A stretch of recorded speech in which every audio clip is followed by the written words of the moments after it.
तो Cupid chocolate के episode 2 की शुरुआत वहीं से होती है जहां से 1 की खत्म हुई थी। जो परी रहती है गुलाबे वालों वाली, वो जियांग को आके बचा लेती है नीचे गिरने से और अपने इंट्रोडक्शन देती है कि वो प्यार की देवी है और बोलती है जियांग से कि अब तो तुम बहुत ज्यादा खुश रहोगे क्योंकि इतनी सारी लड़कियां तुम्हारे पीछे पागल है। लेकिन जियांग उल्टा उस पर चिल्लाने लगता है और कहता है क्या मेरे पीछे पागल है? अरे वो नहीं, पूरी स्कूल मेरे पीछे पागल है, पूरी दुनिया मेरे पीछे पागल है। देखना एक दिन ऐसे ही चलता रहेगा तो सब मुझे मिलकर मार डालेंगे, फिर मुझे स्कूल से भी निकाल दिया जाएगा, फिर मेरे मम्मी पापा मुझे घर से भी निकाल देंगे और एक दिन मैं सड़क पे आ जाऊंगा, वहीं से फिर मैं मर भी जाऊंगा।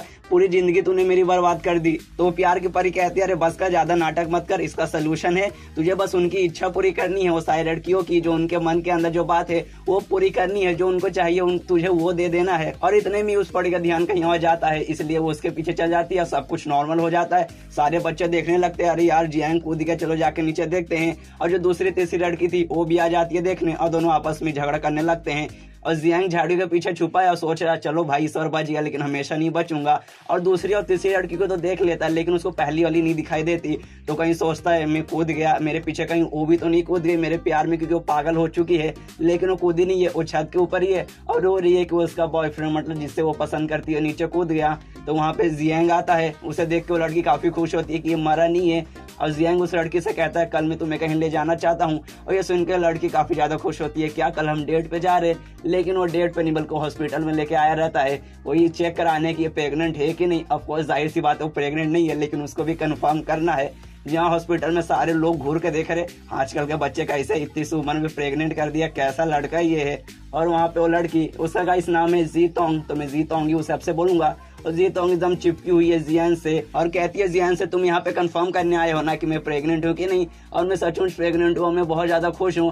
तभी रिपोर्ट आता है और रिपोर्ट में ये लिखा था कि ये प्रेग्नेंट नहीं है। ये सुन के जीतोंग तो काफी दुखी होती है, लेकिन जियांग काफी ज्यादा खुश रहता है, उसको पहले से पता है कि इतनी प्रेग्नेंट नहीं है, नाटक करिए सब जो चॉकलेट है उसका असर है। और एकदम चिपक जाती है जियांग से और कहती है कि इस बार भले ही मैं प्रेग्नेंट नहीं हुई, कोई बात नहीं, अगले बार हम पूरी कोशिश करेंगे और देखना अगली बार मैं प्रेग्नेंट होकर रहूंगी। और पूरी चिपक जाती है जियांग से, जिस कारण जियांग भी काफी शर्मा रहा है और आसपास वाले घूर के देखने लगते हैं जियांग को, देखो कैसा बेशरम लड़का है, लड़की के साथ पूरे हॉस्पिटल में एकदम खुलेआम ये सब कर रहा है। और जियांग उसे दूर करता है और कहता है सबसे पहले मुझे तुम्हारे मम्मी पापा से बात करनी होगी, तुम्हारी फैमिली से बात करनी होगी, तो मुझे सबसे पहले वहां तो ले जाओ। तो जीतोंग उसे ले भी जाती है और उसका घर को छोटा मोटा नहीं बल्कि एक बंगला था, वो बहुत अमीर लड़की थी। और घर में जाती है तो उसकी केयर टेकर आती है बहुत सुंदर सी, और जियांग को देख के पूछती है ये कौन है?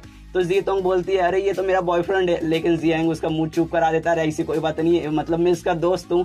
और अंदर वो बैठता है और जो जीतोंग की केयर टेकर थी वो बताती है जियांग से जो हमारी मालकिन के जो पापा है यानी जो बड़े मालिक है वो कभी इस घर में आते ही नहीं, इस घर में अकेले हमारी मालकिन ही रहती है, क्योंकि वो बहुत बड़े आदमी है, वो बहुत उनको बिजनेस संभालना है, इसलिए वो हमेशा यहाँ से दूर रहते हैं और हमेशा बिजनेस पे ही रहते हैं।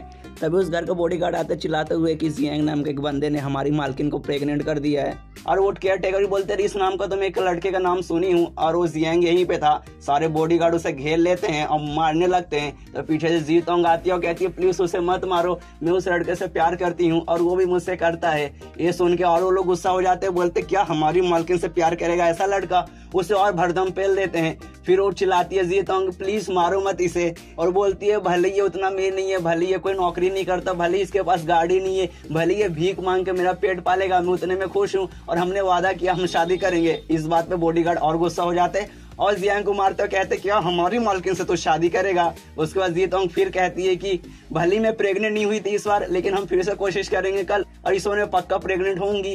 और ये सुनकर बॉडीगार्ड और गुस्सा होते हैं और भरदम उसे पेल देते हैं। यहाँ पे जियांग की हालत खराब हो रही है, वो जीतोंग से कहता है कि अरे प्लीज चुप हो जा यार, वरना ये लोग मार के मेरी हड्डी बुड्डी सब तोड़ देंगे। और जीतोंग जियांग को बचाने के लिए उसको अपने कमरे में ले जाती है और वहाँ पे जीतोंग देखते है कि उसका कमरा काफी बड़ा और काफी ज्यादा सुंदर है। और दरवाजे के बाहर सारे बॉडीगार्ड पहुंचे और बोल रहे मालकिन अब दरवाजा खोलिए, उस आदमी को हम उस लड़के को छोड़ेंगे नहीं, उसको तो हम मार के रहेंगे। लेकिन जीतोंग दरवाजा नहीं खोलती और जियांग उसका जाके मुंह चुप कराता है। तभी इनके बीच में थोड़ा सा मतलब मूवमेंट हो जाता है, बहुत मतलब स्वीट सा एक मूवमेंट आ जाता है। लेकिन उसका एहसास होता है यार मुझे ये सब नहीं करना और पीछे हटता है। तभी उसका ध्यान जाता है कैलेंडर पे, जो कि 1 साल पुराना कैलेंडर था और उस पर एक डेट मार्क किया हुआ था। उधर ये लिखा था कि आज मैं अपने पापा के साथ खाना खाई और ये मेरी जिंदगी का बहुत अच्छा दिन है। और फिर जियांग दरवाजा खोलता है, जहाँ बाहर जो केयर टेकर थी वो जीतोंग के पापा को फोन करके बता रही है कि ऐसा ऐसा हुआ, एक लड़का आया है, उसने ऐसा प्रेग्नेंट कर दिया मालकिन को।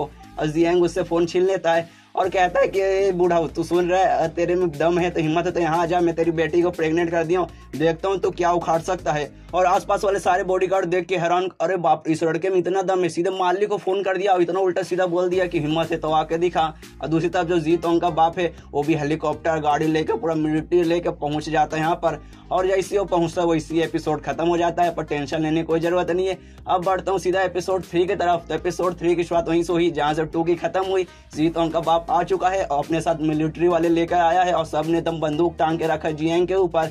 जियांग डरा हुआ है कहीं मुझे गोली ना मार दे। तो जी तोंग का बाप कहता है अरे गोली मत मारो, बंदूक नीचे कर लो। ये सुन के जियांग खुश हो जाता है, अरे मुझे गोली नहीं मारेंगे, काश मैं बच गया, मुझे शायद कोई ना मारेगा। लेकिन जी तोंग का बाप कहता है कि गोली मत मारो, सालों को जाके सीधा लात से मारो। और उसे लात से पहनने लगता है। तभी वहां पे आती है जी तोंग और कहती है अरे पापा आप गलत समझ रहे हो, मैं प्रेग्नेंट हुई नहीं, आपको इसको मारने की कोई जरूरत नहीं है। और रिपोर्ट दिखाती है। उसका बाप रिपोर्ट देखता है और जियांग से कहता है अरे जब प्रेग्नेंट हुई नहीं थी तब क्यों ऐसा नाटक किया, फालतू में तुम मार खा गया। तो ये सुनकर जियांग कहता है मैंने ये इसलिए किया ताकि आप अपनी बेटी से मिलने आओ, अगर मैं ये नहीं कहता तो शायद आप अपनी बेटी से मिलने नहीं आते। आपने अपनी बेटी को खाना दिया, कपड़ा दिया, इतना बड़ा महल दिया, इतने अच्छे स्कूल में एडमिशन कराया, लेकिन कभी आपने अपनी बेटी को प्यार नहीं दिया। और ये सुन के जियांग का बाप जी तोंग का बाप गुस्सा हो जाता है और कहता है तुझे क्या मालूम प्यार के बारे में। तो जियांग उसको कैलेंडर दिखाता है और कहता है देखो इस कैलेंडर में 1 साल पहले तुमने अपने बेटे के साथ बैठ के खाना खाया, कभी उससे फीलिंग के बारे में कभी सोचा है, कभी उसके इमोशन के बारे में सोचा है। वो बस ये चाहती थी कि आप उसके पास रहो, उसके हमेशा साथ रहो, उसकी हमेशा मदद करो, उससे एकदम करीब रहो। लेकिन आप तो हमेशा बिजनेस के लिए यहाँ कभी वहाँ रहते, अपनी बेटी के साथ कभी बैठ के 2 पल से बात भी नहीं किया। और ये सब देख के जितने भी बॉडीगार्ड और केयर टेकर है वो बहुत ज्यादा इमोशनल हो जाते हैं। और जियांग भी सोचता है यही सही मौका है, ज्ञान मैंने पेल दिया, अब कटक लेता हूँ यहाँ से। और वहाँ से निकल जाता है और बहुत दूर से चक्कर मारता है, इधर उधर भागता है, मतलब निकलने की कोशिश करता है। लेकिन घूम फिर कर वापस पता चलता है कि जिस घर से वो निकला था उसी घर के बैकयार्ड यानी पीछे पहुंच गया है। और वहाँ पे जी तोंग भी पहुंच जाती है और वो किस करने वाले रहती है जियांग को, तभी वो अचानक से गायब हो जाती है। अब जियांग को समझ नहीं आ रहा कि अचानक से गायब कैसी हो गई। तभी वहाँ पे जो प्यार की देवी है यानी क्यूपिड गर्ल वो आती है और बताती है वो गायब नहीं हुई है, तूने उसकी इच्छा पूरी कर दी है। उसकी यही इच्छा थी कि अपने पापा के साथ हमेशा रहे और खाना खाए, और ऐसा हुआ भी है जो तूने भाषण दिया था अभी, मतलब अब वो तेरे प्यार से मुक्त हो गई है। और ये सुन के जियांग भी खुश हो जाता है और सोचता है चलो एक लड़की से तो बला टली, और वो निकल जाता है। फिर अगले दिन का सीन शिफ्ट होता है स्कूल में, जहाँ उसकी अभी भी हालत खराब है क्योंकि एक लड़के से पीछा छोड़ा, अभी बाकी 2 बाकी है। तभी देखता है बहुत सारे पैम्पलेट उड़ रहे हैं और उस पैम्पलेट पे इसका ही फोटो रहता है और ये लिखा था कि मेरे पति गायब हो चुके हैं, उनकी 2 बेटियां हैं, प्लीज अगर वो मिले तो इस नंबर पे फोन कीजिए। और वो तीसरी वाली लड़की थी जिसको गाइस जैसे जियांग ने वो पैम्पलेट देखा उसकी फट के 4 हो चुकी है। सोचता है कि दूसरों के नजर में आने से पहले मैं चुपचाप यहाँ से निकल लेता हूँ, और चुपके से वहां से निकलने लगता है। तभी गाइस एक चौथी लड़की की एंट्री होती है जो कि बोर्ड पे जियांग का नाम देखती है और नाम देख के काफी ज्यादा खुश हो जाती है। और यहाँ पे जियांग दम चुपके चाप के कैसे भी पहुंच चुका अपने क्लास में, अब चुपचाप बैठा था। तभी आ जाती है पहली वाली लड़की यानी जी तोंग, और वो जियांग से कहती है क्या तुम्हें अगर दिक्कत ना हो तो क्या कल हम साथ में स्कूल से घर पे जा सकते हैं। एकदम शर्माते हुए तो जियांग उससे पूछता है क्या तुम मुझे जानती हो, क्या तुम मेरे बारे में भूली नहीं हो। तो वो लड़की कहती है कि हाँ मैं तुम्हारे को जानती हूँ, आखिर मैं तुम्हें कैसे भूल सकूं। और ये सुन के दम जियांग की और फट जाती है कि कल यार मैंने तो इसका इच्छा पूरा कर दिया, अभी भी मुझे जानती है। तो वो जो देवी थी मतलब जो प्यार वाली देवी उसे बुलाता है और कहता है कि यार कर तो मैंने उसको ठीक कर दिया था, उसका इच्छा पूरा कर दिया था, तो भी वो मेरे को जानती है, मेरे बारे में भूली नहीं, तो मुझे बताएगी आखिर ये चल क्या रहा है। तो बोलते यार मुझे माफ करना, मैं कल तुझे बताना भूल गई थी। वो सारी चीजें तो ये भूल चुकी है जो कि फॉल्स मेमोरी बना था कि वो प्रेग्नेंट है वो सब, लेकिन ये 2 दिन का मेमोरी है जब वो तेरे प्यार में पागल हुई थी वो सब उसको अभी भी याद है। तो हो सकता है उसके दिल में तेरे लिए कुछ अलग फीलिंग आ चुकी होगी, उसके बारे में मैं कुछ नहीं कह सकती, तो बाकी अब तू ही संभाल। और वो गायब हो जाती है। और यहाँ पे जियांग और जी तोंग जब तक अपनी बात पूरी करे उतने में जो चौथी लड़की जिसको हमने थोड़ी देर पहले देखा था वो सीधे घुस जाती है, दम आके चाकू फेंकती है सीधे जियांग की तरफ। जियांग उससे बच जाता है और उसके पास आ जाती है और कहती है क्या ये सब चल रहा है तेरी उस लड़की के पीछे, मुझे समझाएगा। तो जियांग बोलता है कि अरे मैं समझाता हूँ। और ये लेकिन उस लड़की को जानता था ये कोई अनजान नहीं है, और इस लड़की ने चॉकलेट भी नहीं खाया है, वो क्यूपिड चॉकलेट उसने नहीं खाया है। और कहता है कि मैं समझाता हूँ तुझे कोई गलत फैमिली हुई है। तो वो लड़की कहती है अच्छा गलत फैमिली हुई है, रुक तुझे मैं अभी बताती हूँ। और उसको दम किस करने लगती है, दम दबा के किस करने लगते, उसके ऊपर चढ़ के पूरा उसको चाट लेती है। और ये देख के पूरा आसपास वाले सब पूरा रिकॉर्डिंग करने लगते हैं, देख के हैरान होते हैं कि आखिर बाप रे खुले हम ये क्या कर रहे। और यहाँ पे जियांग भी दम जन्नत में है कि इतने सारे किस्से उसे मिले। उतने में जो लड़की थी, चौथी लड़की, उसकी माँ पहुंच जाती है और उसको मार के दूर ढकेलती है और कहती है तू अमेरिका से इस फालतू लड़के के लिए आई इतने दूर से यहाँ पर, कैसी लड़की है यार तू, कैसी मेरी बेटी है, क्या बेटी बनेगी रही तू। और फिर दोनों माँ बेटी के बीच में लड़ाई चालू हो जाती है। माँ कभी बेटी को मारती है, कभी बेटी फिर माँ को मारती है, लेकिन एंड में माँ जीतती है और अपनी बेटी को बेहोश कर देती है। और फिर वो माँ अपने बॉडीगार्ड को बुलाती है, कहती है कि मेरी बेटी को उठाओ, गाड़ी में ले चलो, इसको हम वापस अमेरिका लेके जाएंगे।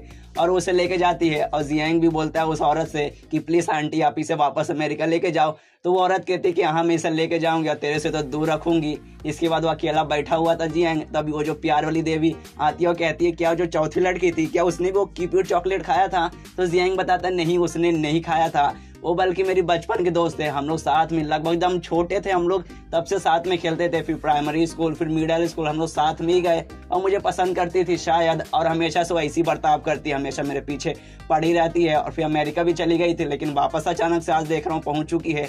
उतने में जो पहले वाली लड़की रहती है यानी जीतोंग, वो भी वहाँ पे पहुंचती है और वो शर्माती और माती है, नाटक करती है छुपने का, एक पत्थर लेके। गाइस देखो कितनी बॉडम औरत है, एक पत्थर लेकर छुपने की कोशिश करती है। जियांग उसे देख लेता है, पूछता है तुम यहाँ क्या कर रही हो, तो शर्माते हुए बोलती है अरे मैं बोलूँ कि ना बोलूँ, वो मैं बोल रही थी कि कल हम साथ में ऐसा वैसा पूरा शर्मा रही थी। तो जियांग कहता है अरे हाँ तुम बोल रही थी ना कल हम साथ में जाएंगे, अच्छा ठीक है मुझे मंजूर है, हम साथ में कल जाएंगे। तो ये सुन को भी काफी खुश हो जाती है और वहां से चल जाती है। और ये परी जियांग को छेड़ने लगती है, अरे देखा तू भी उसको पसंद करने लगा ना। लेकिन जियांग चिल्लाता है उस पर चुप कर, ऐसा कोई बात नहीं है। फिर जियांग भी जाता है वापस स्कूल में, जहाँ जो दूसरी लड़की रहती है सॉकर टीम वाली जो कैप्टन, वो वहाँ पे आ जाती है और जोर से मारती है जियांग को और कहती है कि हम यहाँ से ब्रेकअप कर रहे हैं। और यहीं पे ये एपिसोड खत्म हो जाता है। तो अगला एपिसोड देखना है तो सब्सक्राइब मारिए, मैं जल्द से जल्द कल शाम तक लेके आ जाऊंगा। तो मिलते हैं अगले किसी वीडियो में, जब तक के लिए बाय बाय।